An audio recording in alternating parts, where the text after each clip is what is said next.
Wikipedia waa website-ka shanaad ee ugu caansan dunida. Waxaa laga helaa 40 milyan oo maqaal iyo 15 bilyan oo boqosho ah sanadkiiba dad ku soo booqdaan. Waxaa maamusha hay'adda aan faa'iido doonka ahayn ee akhristayaashuna si bilaash ah ay uga helaan adeegyada. Wikipedia waa barta marka ugu horeysa kugu soo dhacaysa marka aad u baahato in aad arrin baarto. Waxaad ka helaysaa qoraallo, adigana waxaad ku kordhin kartaa ama shaqo dad kale ay qabteen dib u eegis ku samayn kara.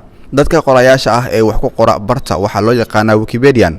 Wikipedia qaybta Ingiriiska waxaa ka howlgala inta u dhaxaysa 140 ilaa 250 tafatire. Wikipedia ma aha bar wax lagu xayeysiisto. Wikipedia waxa uu suurtageli kartaa inay helaan sanadkii 2.3 bilyan oo dollar oo faa'iidooyinka laga helo xayeysiinta sawirka ah iyo linkiska la socda. Laakiin bartan waxa ay dooratay inaanay noqon bar ganacsi ama xayeysiinta lagu soo bandhigo. Arrintan ayaa dadka wax falanqeeya ay sheegayaan inay Wikipedia khatar u tahay marka laga eego sii socoshada muddada dheer. Haddaba waxa isweydiin mudan halka ay ka hesho Wikipedia lacagaha. Arday badan iyo saxafiyiin ayaa si weyn uga faa'iideysta arrinkaas oo keenta in dhamaadka sanad kasta ay bixiyaan lacag tabarucaad si ay u sii socoto barta iyagoo ilaalinaya heerka macluumaadka ay barta uga baahan yihiin. Qorshaha maaliyadeed ee Wikipedia 2014-2015 waxa uu tilmaamayay in miisaaniyadda bartu ay u baahneyd 58.5 milyan oo dollar oo qarash ah.